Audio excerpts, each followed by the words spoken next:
Here we will see arrange function in NumPy. When you are working with the numerical data in Python with NumPy module, sometimes it is necessary to produce sequence of numbers effectively. The arrange function in the NumPy library is very powerful for producing sequences of numbers with defined intervals. This function returns a one-dimensional array of type numpy.ndArray. General syntax is numpy.arrange with elements start, stop, step and dtype, where start is an optional parameter which is the number that defines the first value in the array. By default, start is 0. Stop is the number that defines the end of the array and it isn't included in the array. Step is also an optional parameter which is the number that defines the spacing between each two consecutive values in the array, and default is 1. Step can't be 0, otherwise it will generate an 0 division error. dtype is the type of the element of the output array and default is none, and return type of this function is an array within the specified range.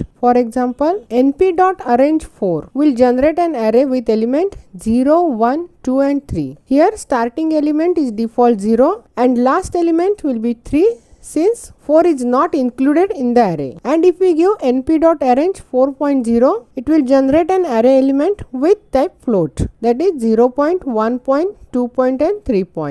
Next is np.arrange 4, 10. Which will generate an array with element 4, 5, 6, 7, 8, 9. That is, starting element will be 4 and ending element will be 9 since 10 is not included while generating an array. Next is np.arrange with 4, 10, dtype equal to float, which will generate an array with element 4, 5, 6, 7, 8, 9 of type float. So it will give 4, 5, 6, 7, 8 and 9. Here starting element is 4 and ending element is 9. Next is np.arrange with 4, 20, 3 and dtype is float, which will generate an array element with 4, 7, 10, 13, 16, 19. That is, starting element is 4, ending element is 19 and difference between two element is 3 and the data type of element is float.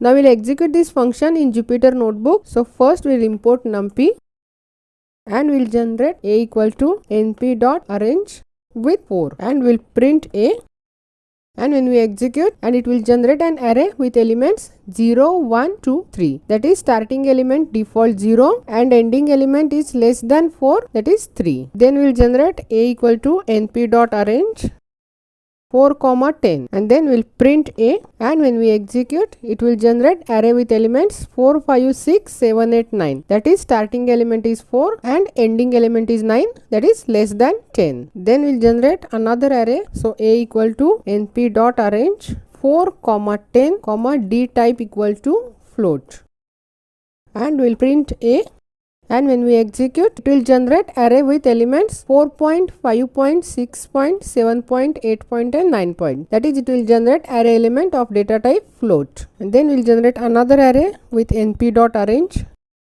4, 10, 3, that is step, and dtype will be float, and when we print a, it will generate two elements 4 and 7 since starting element is 4, ending element is 10, but the step is 3, so it will generate 7 only. If we give here 20 and if we execute, it will generate 4, 7, 10, 13, 16 and 19. That is, starting element is 4, ending element is 19 and the difference between two element is 3 and of data type float.